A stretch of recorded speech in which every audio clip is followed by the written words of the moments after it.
One,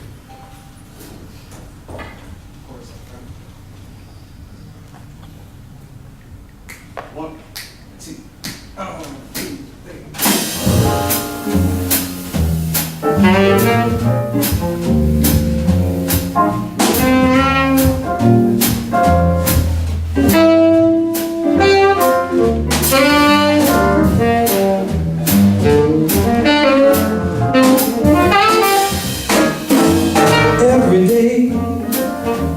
Every day I got the blues.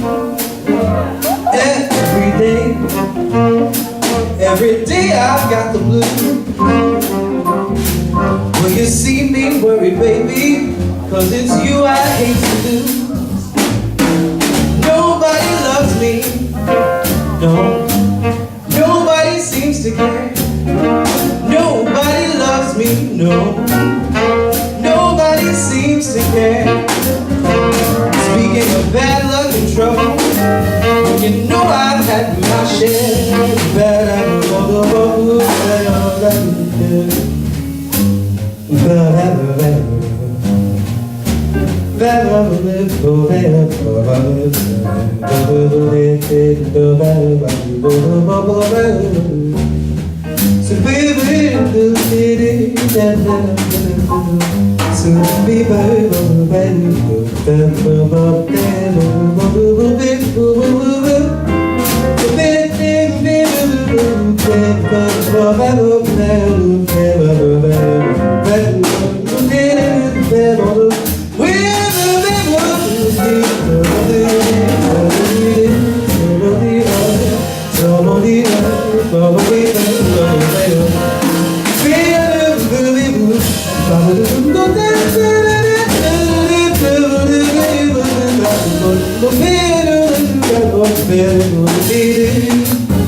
Every day I've got the blues. Well, you see me worried, baby, 'cause it's you I hate to lose. Nobody loves me. Nobody seems to care. Nobody loves me. Nobody seems to care. But speaking of bad luck and trouble, you know I've had my share. Speaking of bad luck and trouble, when you know I've had my share. Speaking of bad luck and trouble, when you know I've had my share.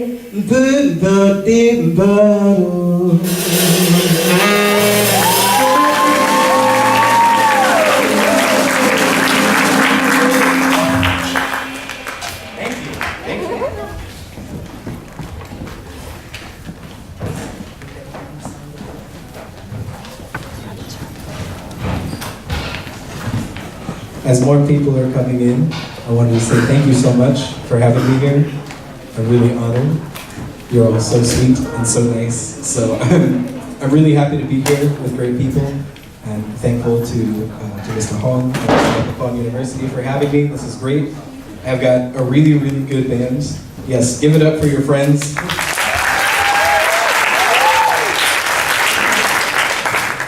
That first song, of course, was Every Day I Have the Blues, and we're going to continue with a ballad written by Charles Mingus called Duke Ellington's Sound of Love.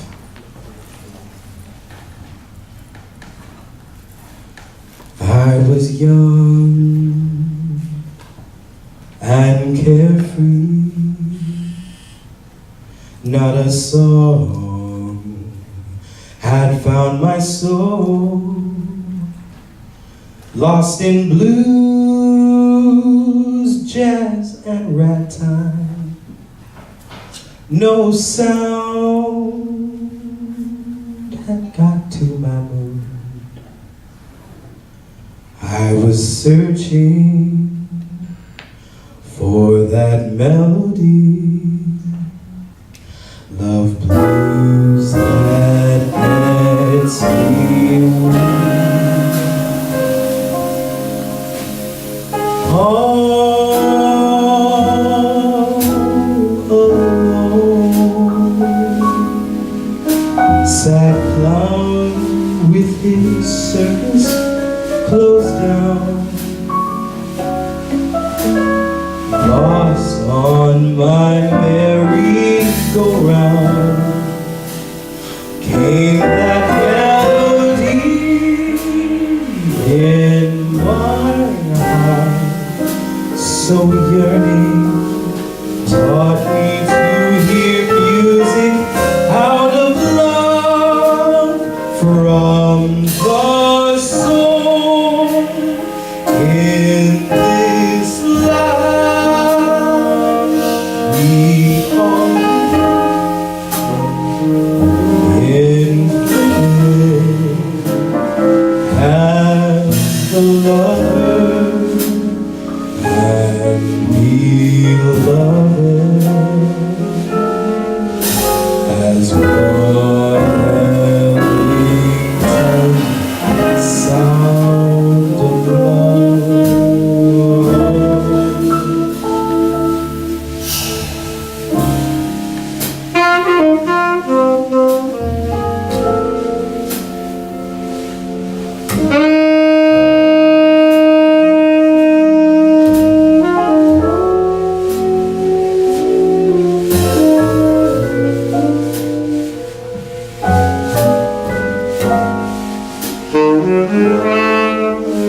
had a song, had found my soul, lost in blue, jazz and ragtime. No sound had got to my room. I was searching for that melody of truth that gets me through.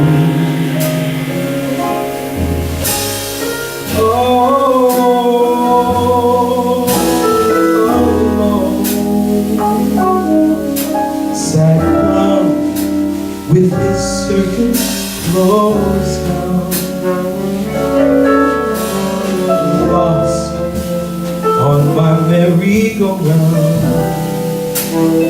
Came that melody in my heart, so yearning, taught me to hear music out of love from the soul.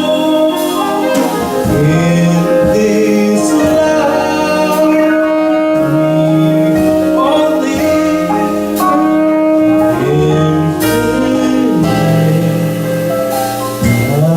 as the Lord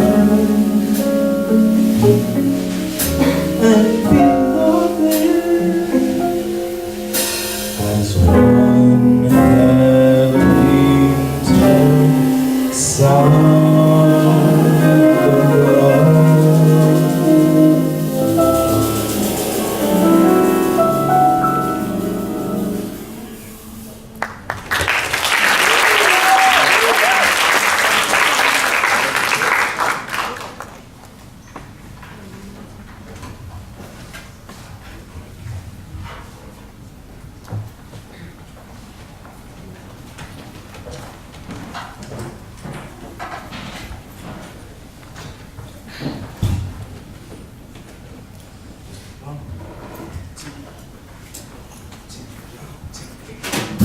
You must take a train to get to the river.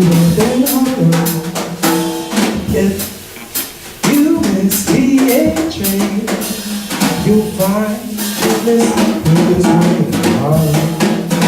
Hurry, get on now, it's coming. For the 7 to those bells are humming. Oh,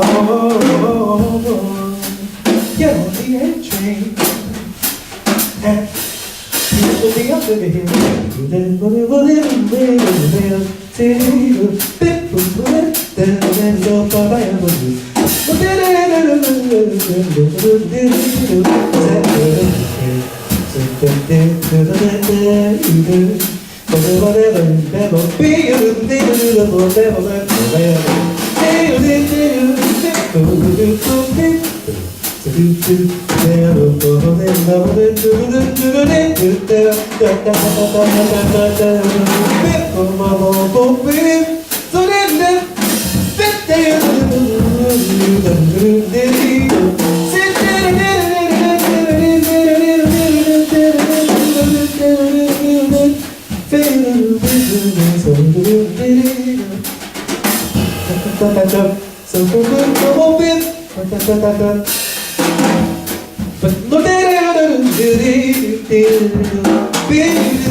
You'll find you is the quickest way to Harlem.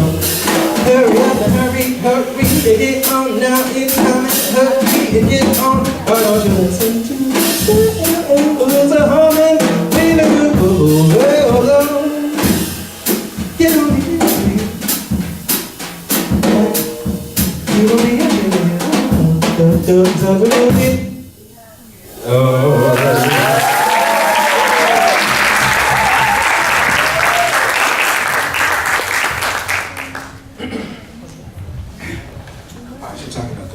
So this next song is a composition of mine. I wrote it for a project that I did. I released it a little over a month ago. It's there. I took 8 poems by the American poet E.E. Cummings, and I set them to original music. This is one of the first that I was really familiar with him. Well, that's not really true. This is one of the first that I really committed to for writing the music for this project. So this is a composition called Love is More Thicker Than Forget.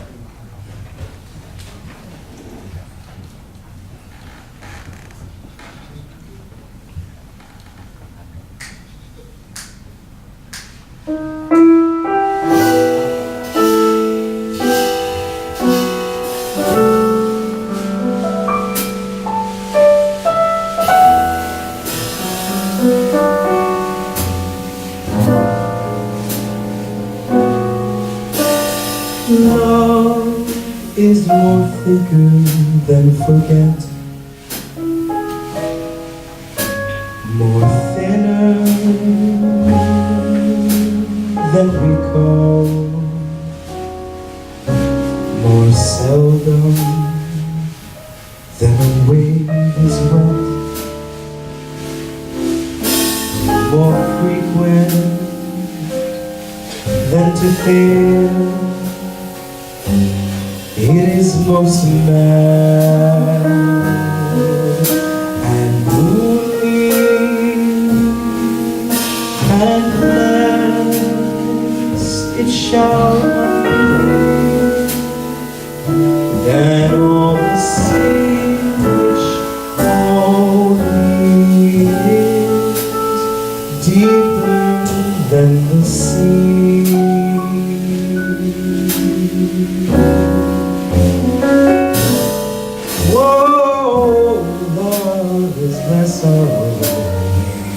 Them to them,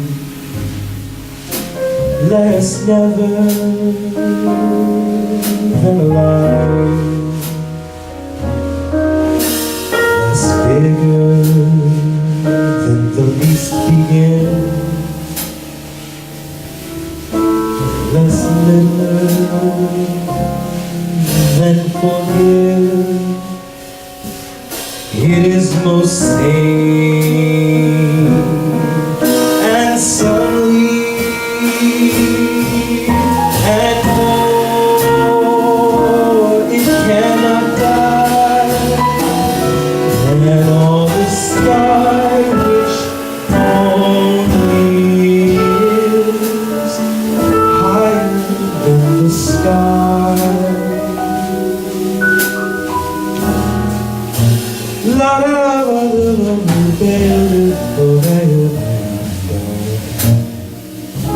Solo better, so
Let's never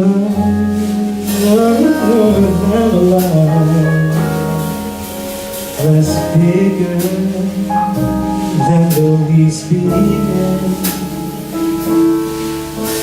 Less never than forgive. It is most sane and sunny.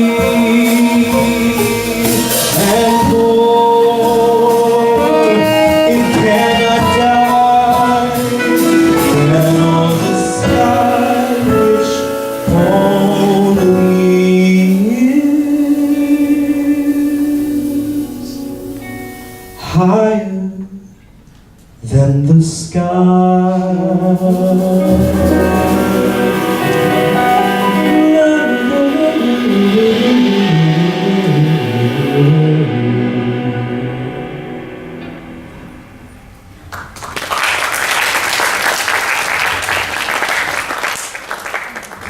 We have one more before we start the conversation, and yeah, this is a song called "Think of You" by Terrace Martin. He's a great saxophone player, producer. I guess he plays drums now too. He's full of surprises, and yeah, and he's also a great keyboard player. Fantastic collaborator with a lot of great artists in America right now. So here's "Think of You."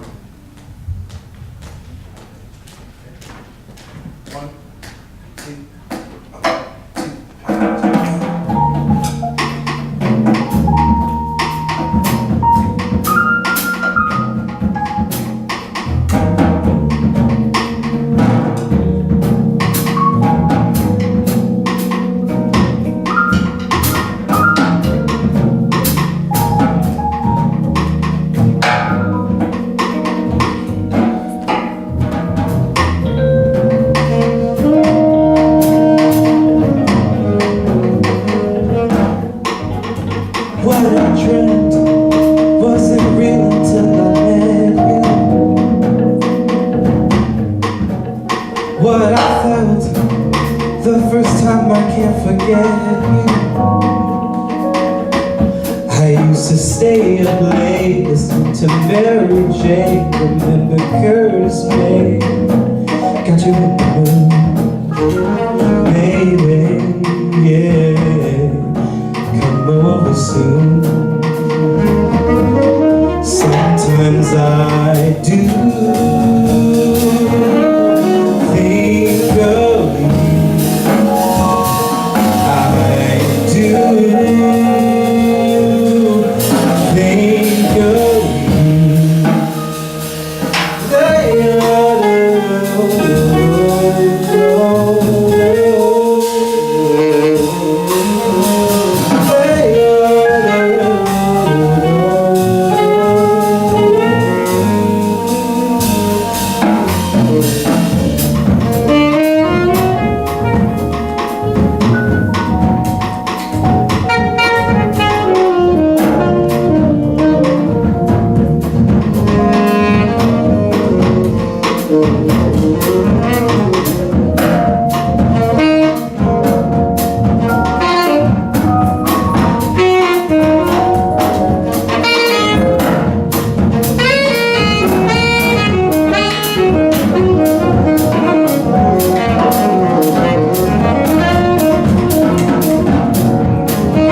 What I dreamt wasn't real until I met you.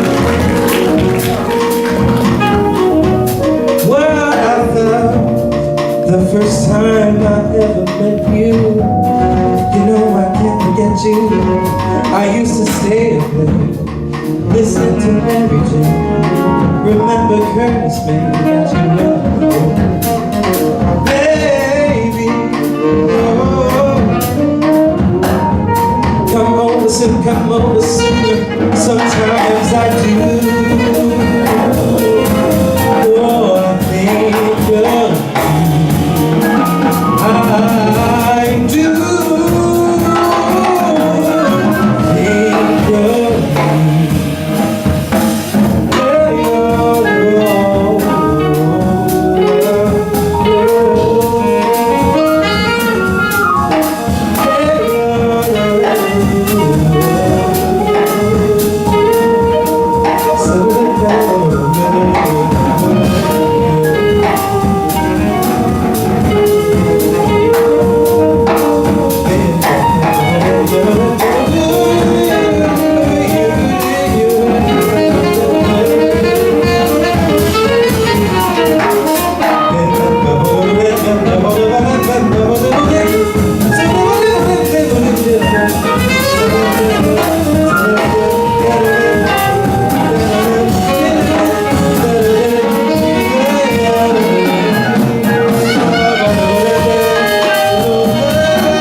Think of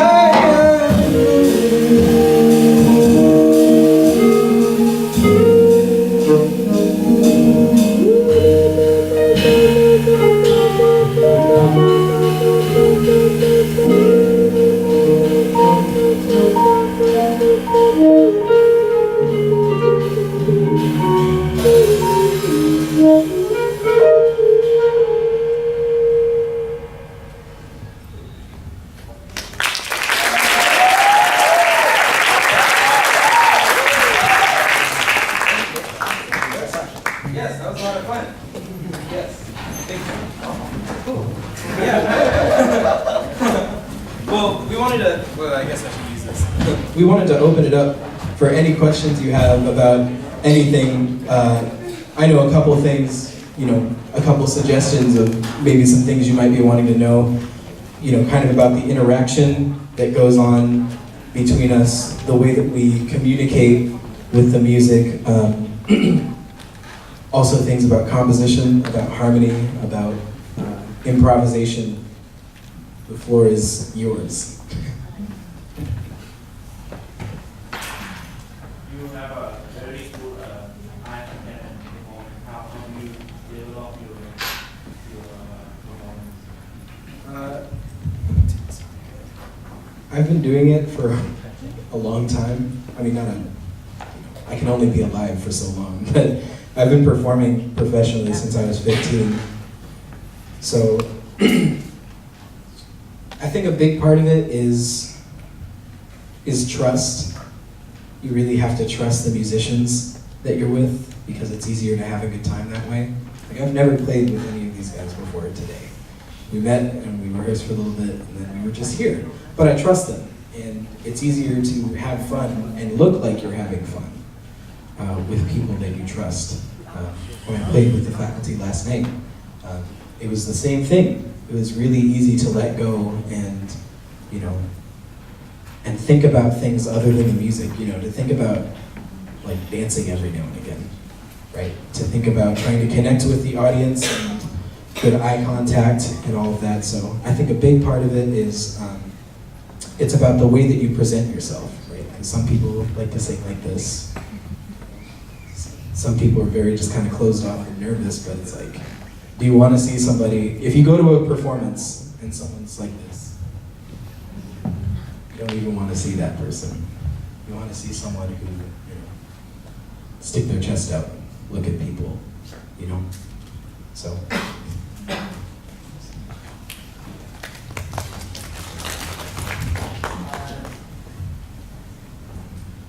Do you know about the riff and runs in singing?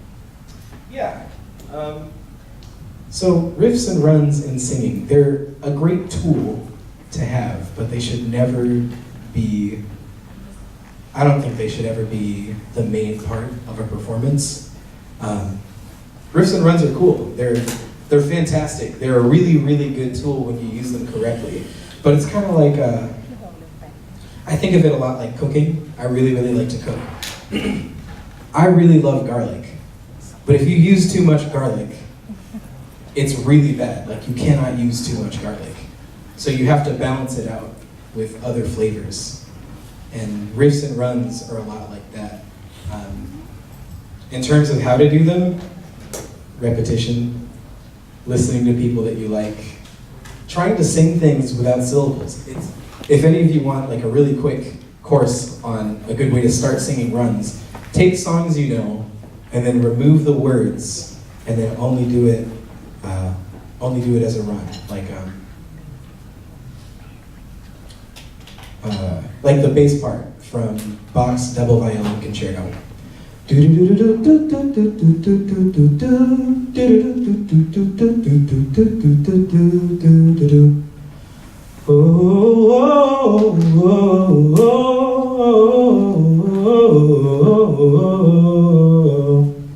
get a little bit more control of what you've got going on. And then of course, knowing the sound of the blues is really important, because a lot of those are rooted in the blues. So listening to people like Donny Hathaway, Layla Hathaway, Shaka Khan, Erykah Badu, Moonchild, they're hot right now. So yeah, so listening to a lot of it, but knowing that you have to use it sparingly. You have to use it as a choice. In the back. If you're not okay to be on the stage, what do you do? It's funny, the first time I've been nervous in kind of a long time was walking up to this building today. It was great, I had a good morning, it was smooth, I ate a lot of food, and then I was walking, and I was like, oh, why do I feel like this? And it's like, oh, I'm nervous. That's what it is. But, so performance anxiety is like, it can help you or it can hurt you. And the way that it hurts you is obvious. It's when you get out there and you don't believe in yourself at all.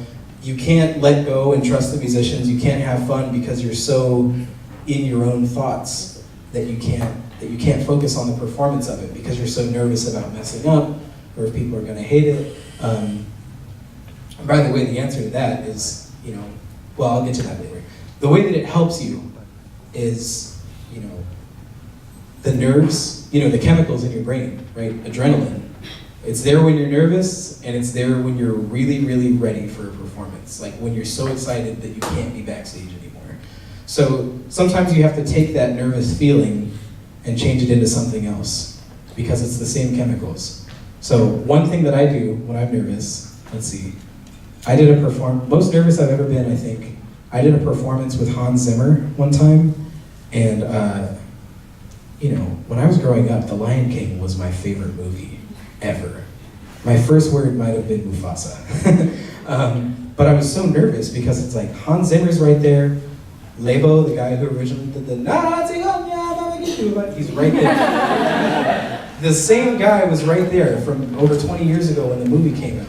And there's all these great, my favorite Armenian Duduk player was there. So I was just really, really nervous. And one thing that I told myself that may or may not work for other people is pretend that your legs don't belong to you and they have a mind of their own. So when you get backstage, your legs just go. If you're nervous anywhere from your legs up, it's time to just change it into something else. It's time to change it to something positive, because by the time you're already on stage, there's no going back, you know? And what was I gonna say? What did I say I was gonna come back to? I think I lost it. Performance anxiety. Right, so performance anxiety. So a lot of the things that we're anxious about don't really, they're not real, you know? Like sure, okay, so let's say you're nervous about if you're gonna mess up. The easy trick to that is just practice more. If you've practiced enough, you have nothing to be nervous about when it comes to messing up. Because if you've practiced enough, you know that the mistakes that you're gonna make are just, it happens. We're human, you can't get away from mistakes. In fact, I prefer performances with mistakes. They're a good reminder that everyone's just normal, just kind of trying to live this life like anyone else. If you're worried about if people are gonna like it or not, just know, everyone's opinion of you it's none of your business. It's none of your business. Just go out there and do your thing. Some people are gonna like it, some people aren't gonna like it. But even if people don't like it, they want you to do well. That's the weird thing to think about, is if there's a performer that I really don't like, that I'm watching, I still want them to do well. Like, I don't want them to fall off of the stage or forget the lyrics. Like, that's terrible. You don't even think about it, you know? So, be prepared. Know that the audience wants you to do well. And again, the whole trust thing. If you're going up completely by yourself, then yeah, depending on the audience, well, you have to trust yourself as well. So if I'm nervous for a performance, but I'm going up with people that I really care about, and people that I really trust, then I don't even have to think about myself. It's like listening to that CD now. Whenever someone sends me something where it's like, oh, it was on the radio, or my mom's listening to it, or you know, my grandmother, she fell asleep to this, or whatever. I can't listen to myself anymore.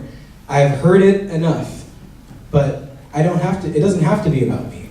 I can think about the other people that played on the project, right? So if you shift your focus to the other people that are involved in making the music, then it's easier to trust, and it's easier to not think about yourself. Does that answer your question?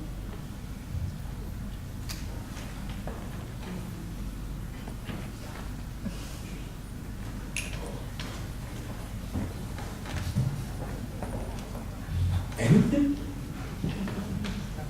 Is there anything you'd like me to talk about? Totally up to you. I want to talk about interaction. I think we have another question. Oh, we do? Oh, sorry. Actually, I think that you feel like you like the singer's voice more than yourself, more than your own voice. Yes.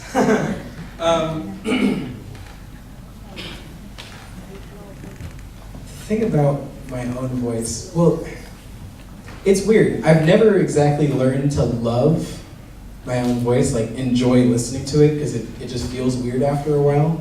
But the other thing about practicing and getting good at what you do is even if you hear your own voice a lot, you can start to appreciate when you do things well, which has more to do with yourself than it does other people.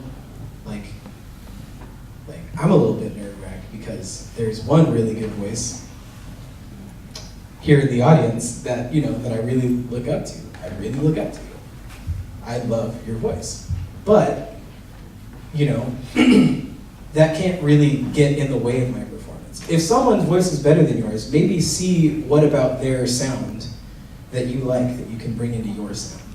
Like, I'll never be the singer that Donny Hathaway was, right? But when I listen to him a lot, I realize that there are elements of it that I can take. It doesn't matter. You don't have to be the next anyone. You should be the first yourself.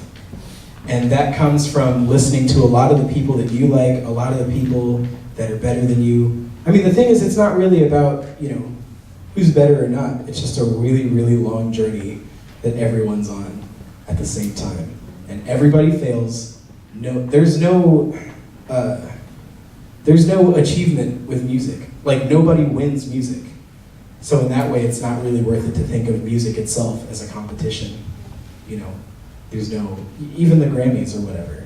Those people didn't win music. Some of them shouldn't have won their Grammys, but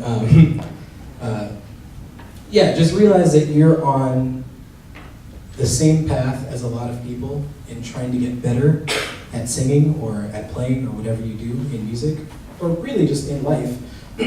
But some people started before you, some people are gonna start after you, some people had different influences that sort of helped them develop faster. But yeah, overall I would say be inspired rather than intimidated, because it gives you something to work with as well.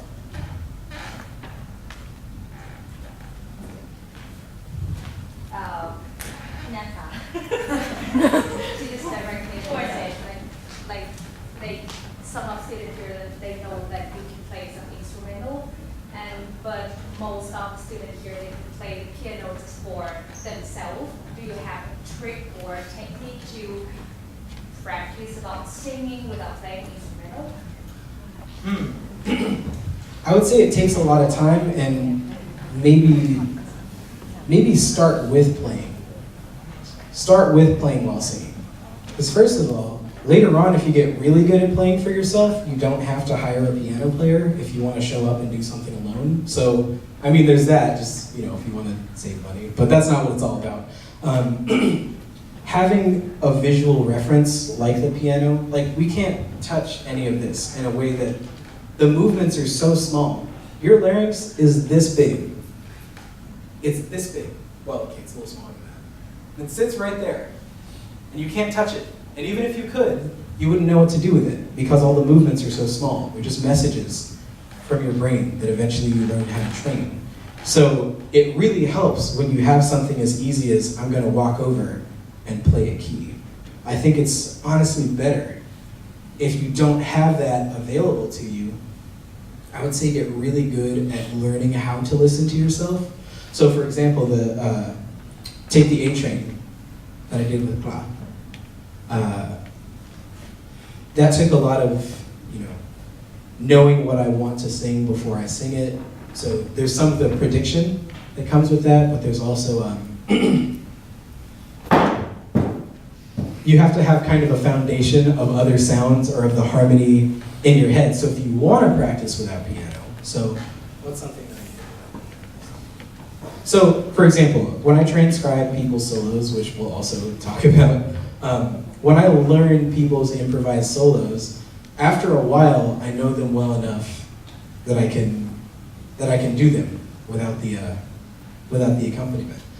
But that comes with a lot of time of trusting your ears. So you have to listen before you sing, and you have to listen while you sing, really, really well.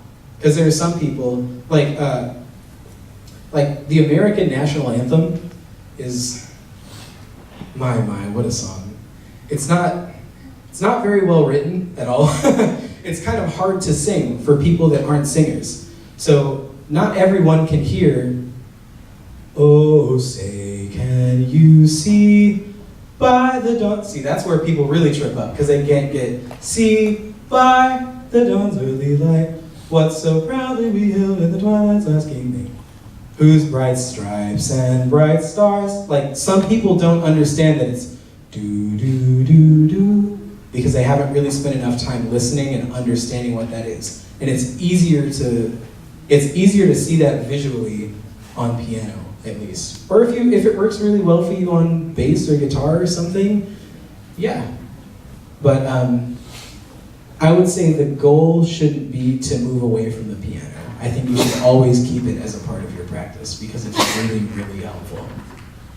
Plus, you get to learn a lot more about the harmony. Like, here's one thing I was saying, and this might be a good answer to some questions about, oh my gosh, what am I doing here? Oh no! So, oh no, let's leave it there, it's fine.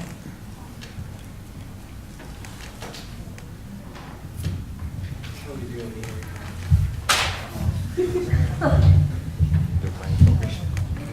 Got the circus going on.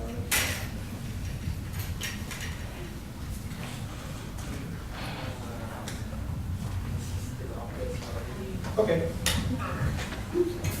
Yeah, that's fine.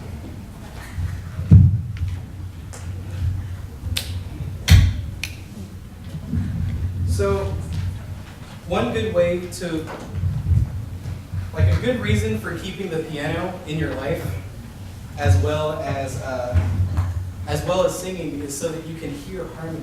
So that you can hear harmony better. So that you can hear harmony better.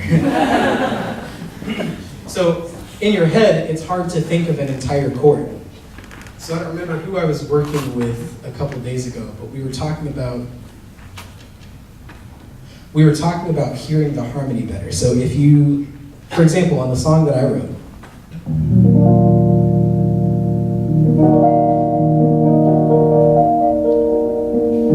you can hear all the notes in the chord at the same time. So you can explore them. You can kind of float around in this cloud of harmony right here. And keep it going so that your ears can do something like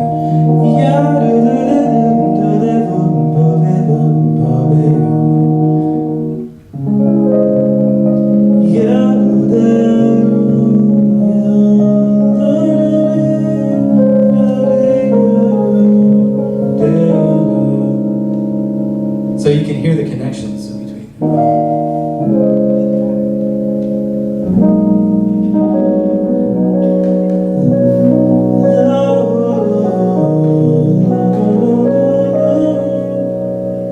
Same scale.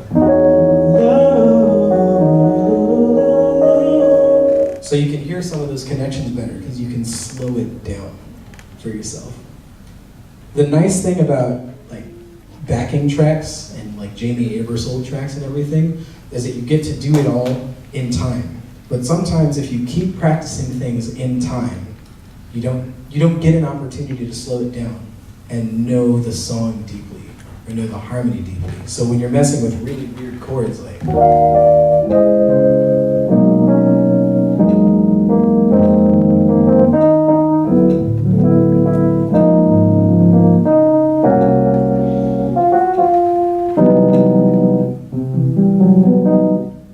you can't do that all in time.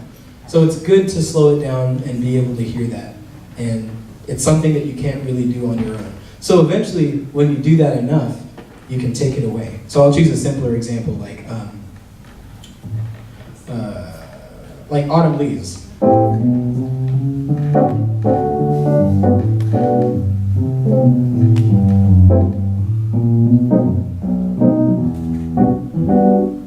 That's the first few bars. So if you spend enough time with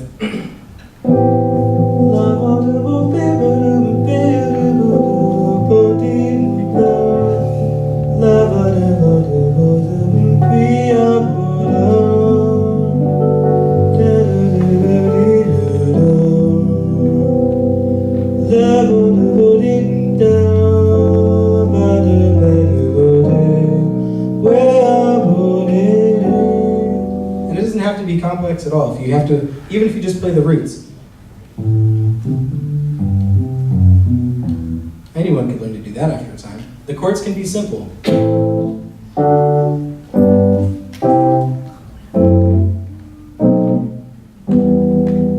But when you do that, eventually you can step away. So if I go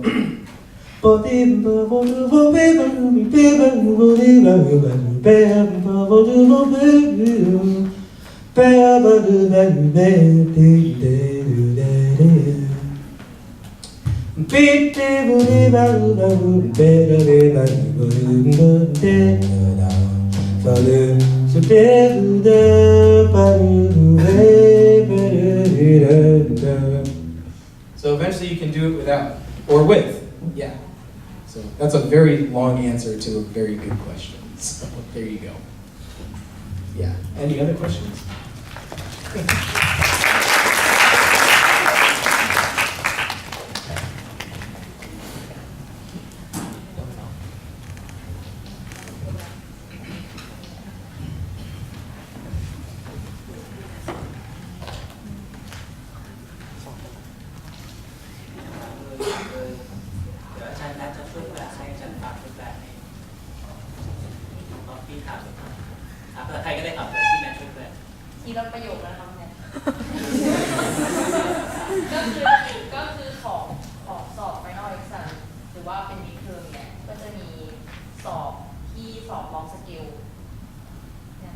อะไรนะ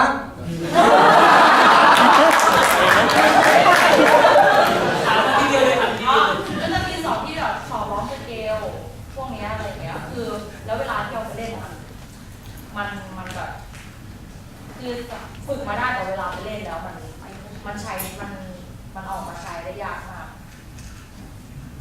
อยากรู้แบบว่ามันควรจะเอามายังไงเนี่ยหนูเรียนรู้ไม่ถูกเนี่ย Sorry, it's taking a very long time to find. Having เชิญเลยครับ difficult อาจารย์ปาล์มช่วยแปลหน่อยเลย ขออีกทีแล้วพี่ ตอนสอบไฟนอลมิดเทอมใช้สเกลนี้จะอยากรู้ว่าแอพพลายในการใช้ในการเล่นยังไง เพราะบางครั้งไปเล่นแล้วมันไม่สามารถร้องออกมาได้เลยอะมันใช้จริงแต่ว่ามันจะร้องออกมาแค่แบบบางนิดหน่อย practice more. Okay. Practicing on scales or more pictures is she's finding it very difficult to find that you cannot do all scales. Sure. So one really simple way to get over that is, again, by learning people's solos. Learn from people. So get in the habit of practicing people who use that kind of thing a lot. So there are some, and I see where it could be kind of challenging because you're like, so what songs, who plays that in a song? Who plays like that all the time? So let's say you want to talk about modes. Let's say you want to talk about the pentatonic scale or something like that. A good example is anyone playing impressions or so what. It's one chord and then it's another chord. So with that, you get to hear how the legends navigated that harmony, and you get to see. So eventually, when you learn them, this question has a lot of parts that I could go into. So when you learn the scales and when you learn the modes and all that, try to find a song that is modal, or find a really good improviser. If you write out your solos, then that's a really, really good way to look and say, oh, this person's using this scale right here, and I can use that scale in the same way. So, like, diminished, for example. My first ever encounter with diminished that I can think of was John Coltrane's solo on Blue Train. Bo, bo, dip, bo, do, dip, bo, do, dip,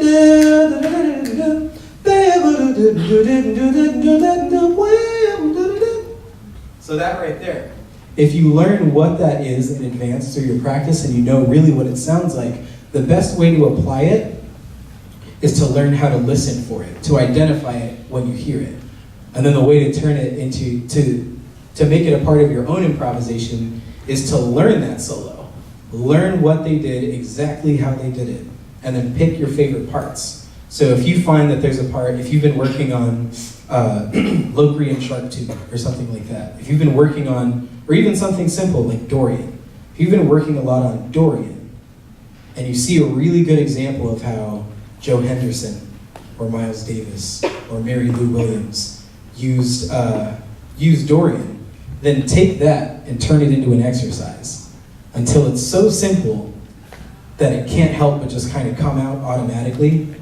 So, and it takes a lot of time, which seems obvious, but it's like, it's hard to, it takes months before it really becomes a part of what you do, before you stop thinking, okay, the thing that I practice, I'm gonna do it now.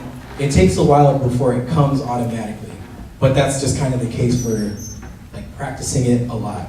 So if you turn, I guess the short answer is, if you turn some of those examples in real people's solos into exercises until you know them really, really well, and you can hear them when they happen in other solos, then after a while, it'll become a part of what you do.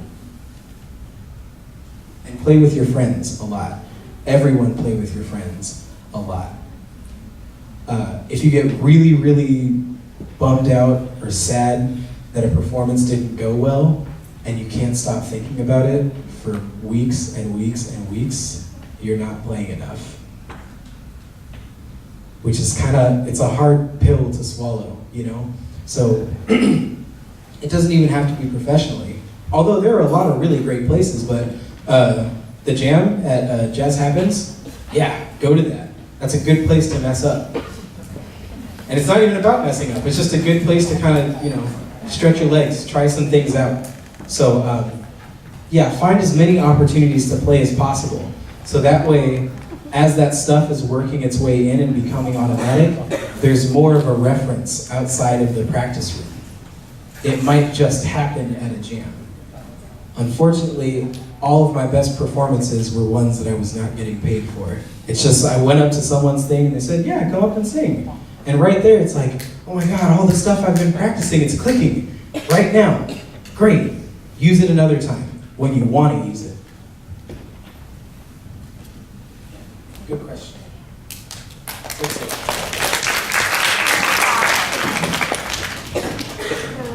แปลให้หนูหน่อยได้ไหม คือเวลาตอนที่เขาเปอร์ฟอร์มอะค่ะเขาจะมีการที่แบบว่า body language เป็นหนูอยากรู้ว่าในหัวของเขาตอนนั้นอะเขากำลังเล่นเครื่องดนตรีอะไรอยู่ Okay, so she's asking that when you perform, and she saw that you were tapping yourself, maybe she wants to know what instrument you were thinking of when you improvised. I really like saxophone solos a lot. I really love saxophone solos. They're my favorites to learn. They're very, they're very, they can be very vocal in a way, like the different ways that they articulate. I was just talking with the group about this morning, is saxophone solos, you get a good variety of things that you can do vocally. So, I would say those are my favorite. It's not so much that I know how to really play saxophone, and it's like, these are the correct fingerings from what I'm playing. But another thing I was telling the class this morning is, since we can't touch any of this, and since sometimes it's a lot to try to think about visually, you have to put it somewhere, So, for example, like, when all that hemiola stuff is happening, like if I'm trying to do that in a solo, my head would explode if I tried to do that without putting it somewhere. So even if I just have to reach across myself and say, like we played Monin in 5 last night, which was just a treat. Every morning, 5 morning. We did that. And Ajahn Sunny said, can we do it in 5? So I always, and so it took me a little while because of course I've never done it in 5. That's not a normal thing that you just do on every gig. So it took me kind of slowing it down in my head and putting it somewhere. So if you're dealing with hard rhythms, it's worth it to put it somewhere. So I'm sure you've got to do this too.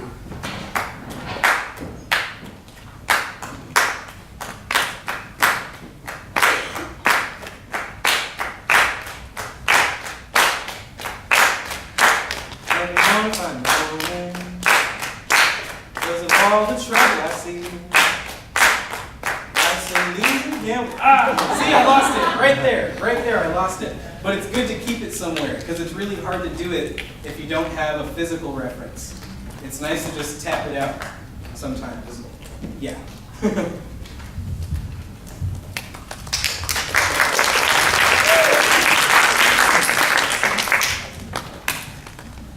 Are we doing this? Maybe a couple more questions. Sure. 15 minutes. Cool. ถามเลยเนาะ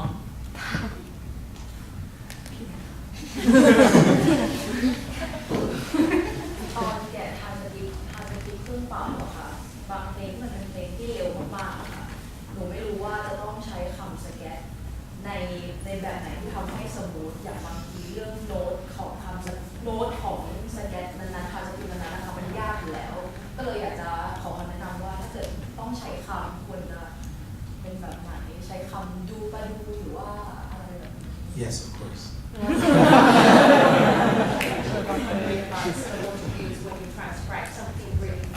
See, I knew it by the end. I told you I'm getting better at understanding this. So, yeah, I just talked about this morning. It's a really good, so let's say you're trying to do an exercise, right? You're trying to bring your knees to your chest. If you're trying to do it, but you're trying to do it fast, you can't bring your knees all the way up every time. If you're trying to touch the floor as fast as possible, they have to be really, really, really fast motions. So you can't show up to sing something fast like ba do ba. Like you can't totally commit to it. It's got to be like ba ba da ba da ba da ba da ba da. Well, not ba da ba da ba da ba da ba ba da ba da ba da. So try saying ba do ba do ba do ba do ba. Now try saying da ba da ba da ba da ba da. Da ba da ba da ba da ba da. Da ba da ba da ba da. Right. So a good thing to, a good way to practice that and put it in solos, because that's a really good way to do it, because it's nice and smooth, and it doesn't take a lot of physical effort to put your lips together if it's so small. Like, so trumpet solos are really nice for that.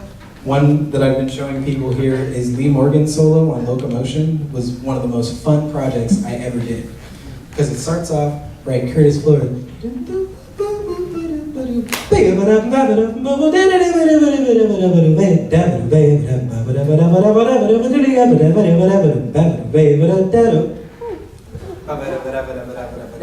Is the key to living a long and happy life.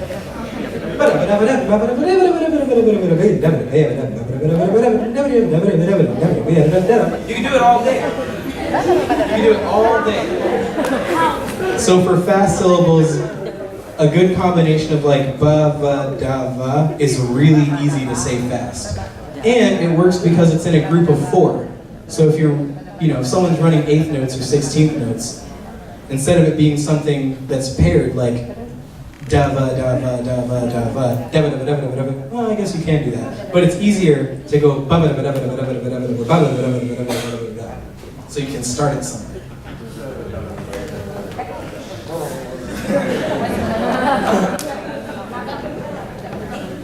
Yeah, that's a good question.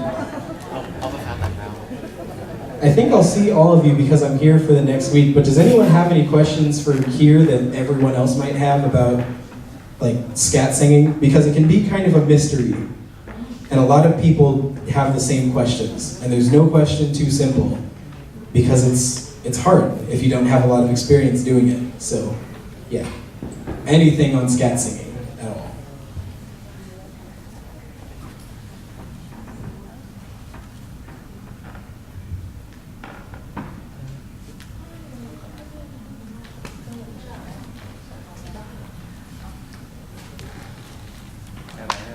No?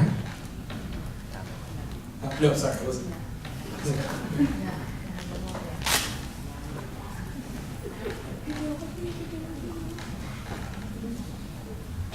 Were you going to say something? No, you. Were you going to say something?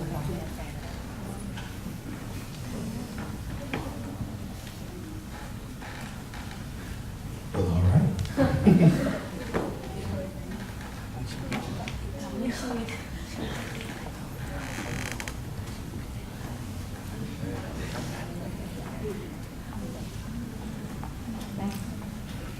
Trying to figure it out.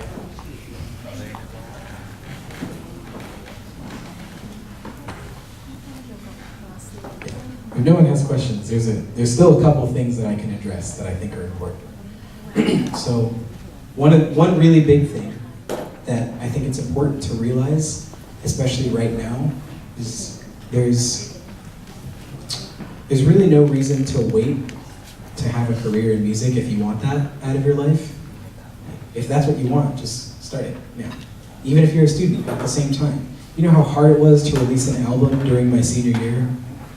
Extremely hard, but I did it because that's what I wanted.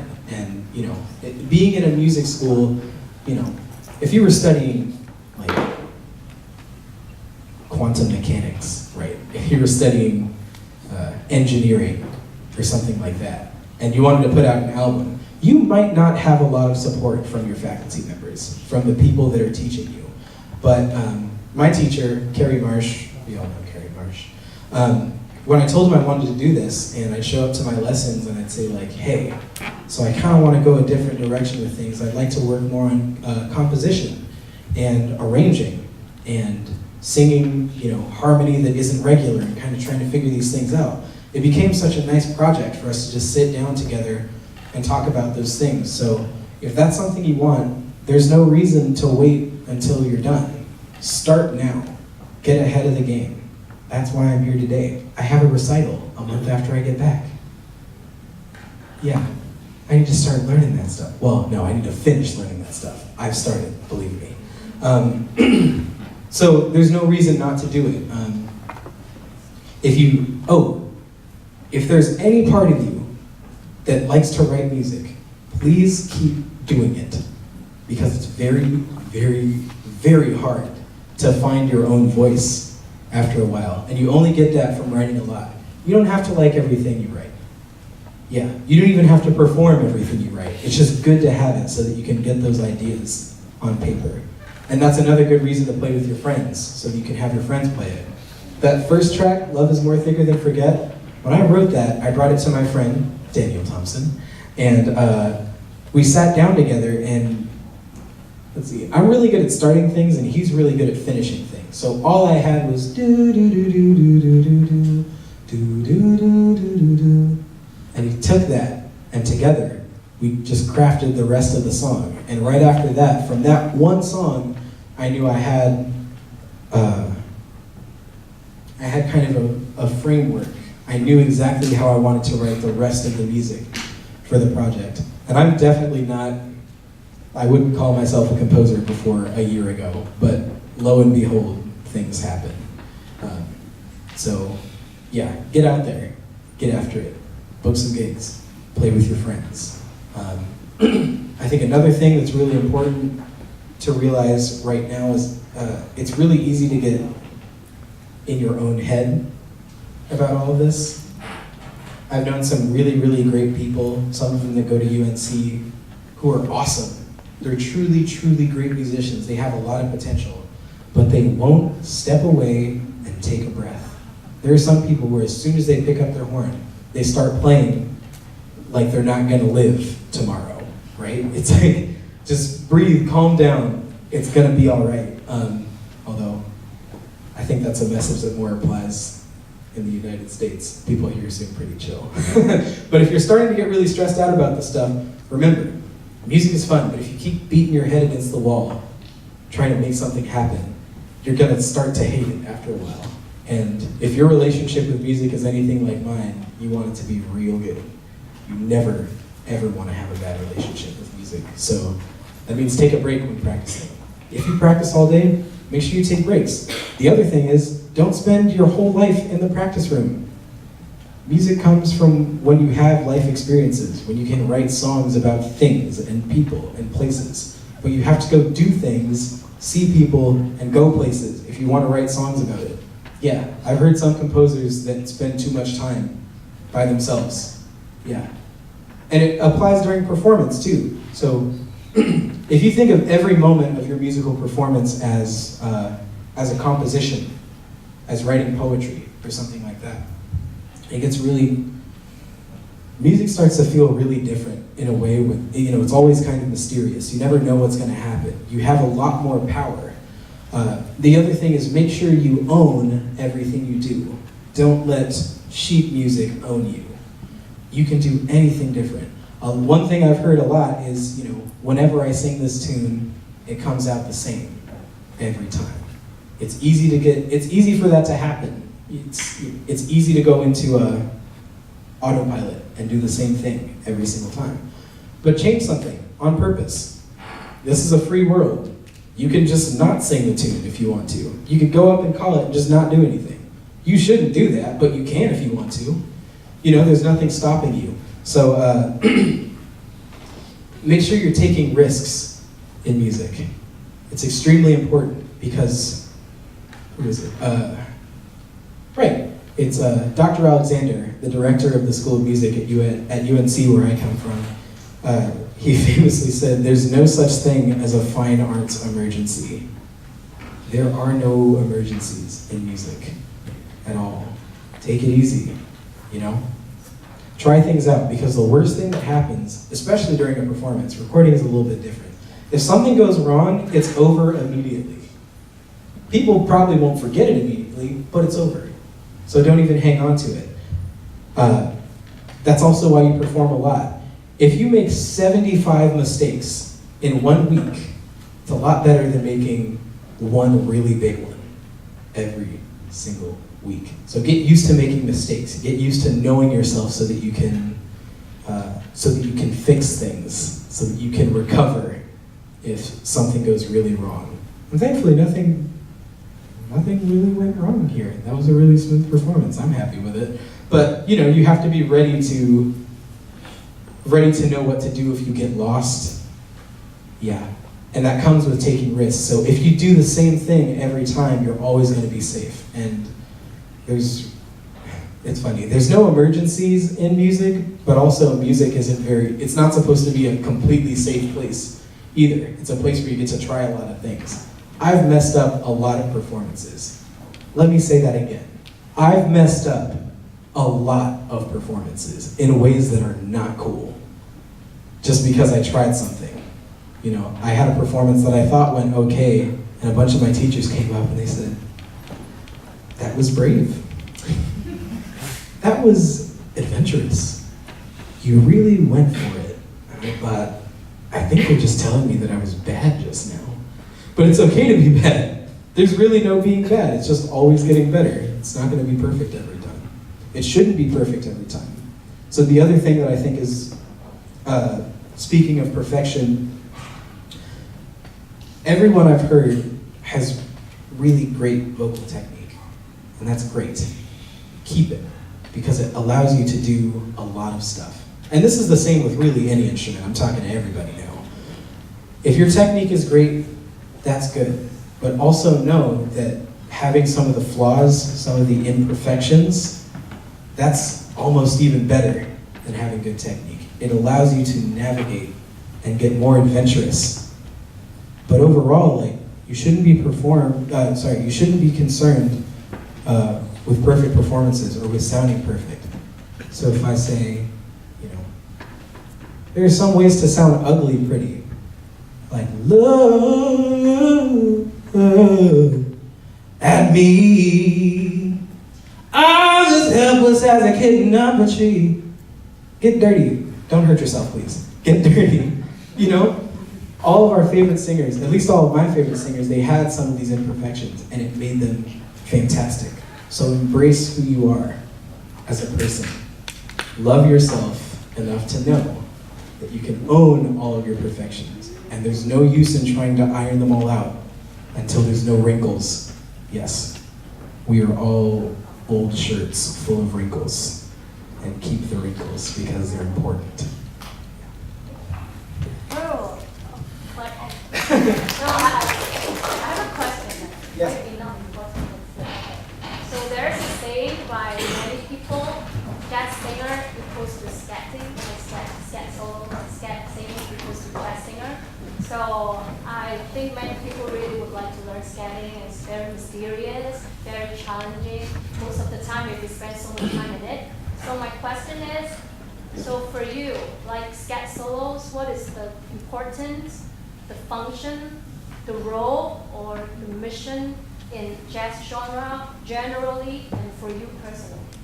So that's a good question. So jazz is, when you answer that question and when you ask yourself that question, it's important to know where and why jazz happened. So jazz happened because, yes, this is the third time I've done that in this trip. Jazz happened because a really long time ago, my people were taken from their home and they were tortured and made to work in the United States. Before they were even the United States, really. It had just been happening for so long. And the way that they recovered from that was with music.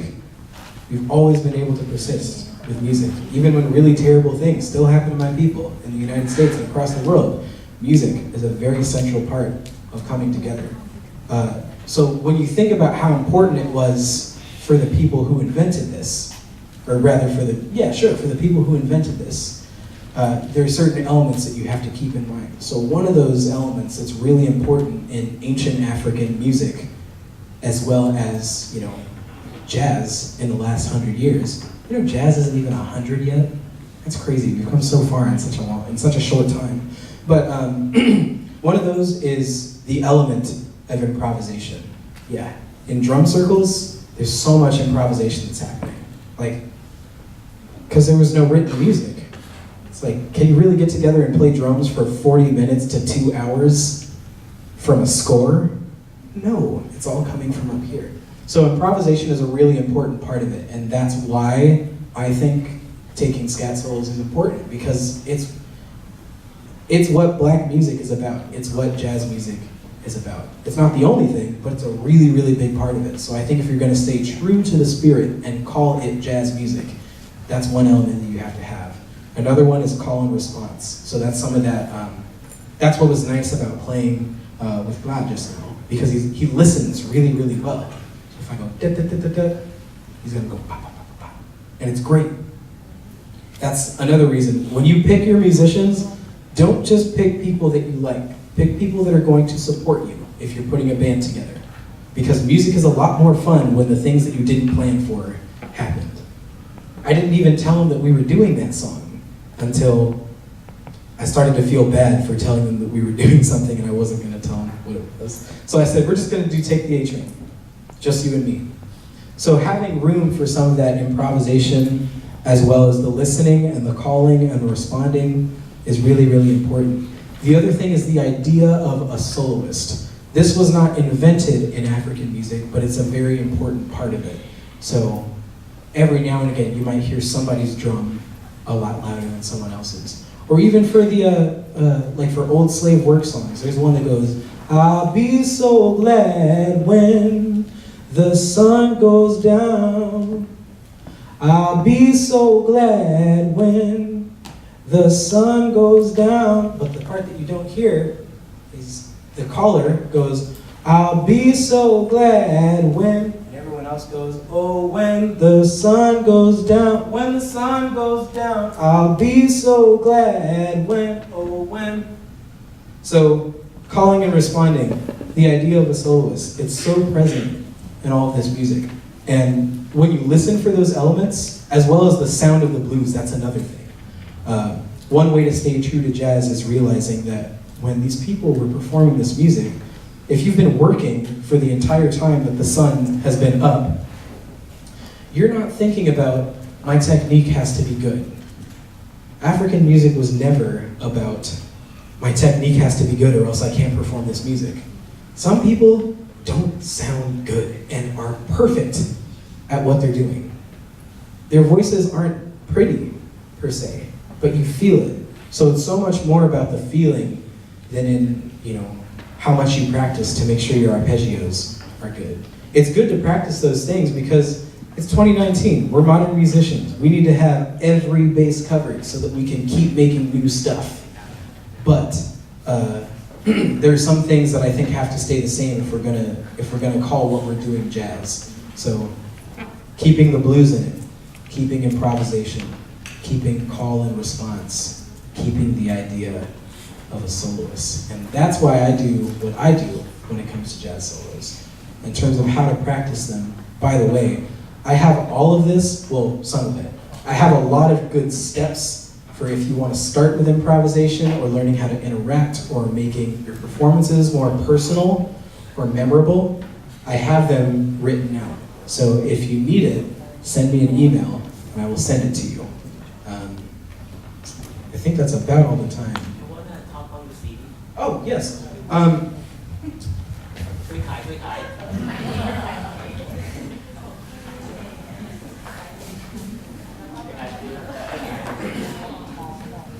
So this is my CD.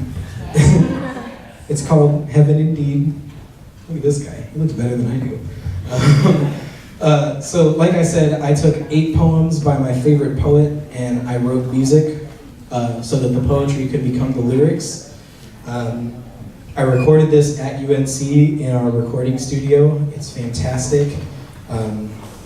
I recorded with some of my best friends ever, Julian Cary at Maidon. He played drums on this, and he's so good at drums. It doesn't make any sense.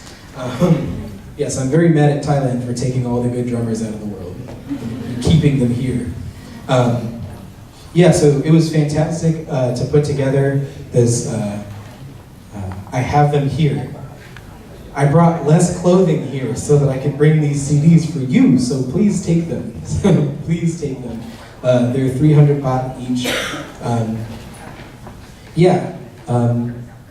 If you listen to it, let me know what you think. Let me know if you have questions, because it can be kind of dense, kind of complicated, but I have a lot of fun discussing the process for composing because it's so new to me. So yeah, and if we run out, it's also available online. So if we run out, let me know and I'll show you how to get to it. And the other thing, not related to the CD, is in the time that I'm here, if you would like to do private lessons, let's do it. I'll look at my schedule and make sure I don't have anything happening, which is not a lot in the afternoons, not so much until the evening. So if you want to do a lesson, let's talk. Also, let's hang out. You guys are my friends. So let's hang out while I'm here. Let's have a really, really good time. Enjoy this if you listen to it. If you want to do a lesson, let me know. Pay what you can. If you can't pay, I'll still do a lesson with you. So I'm here to serve you until I'm gone. So please let me know whatever you need.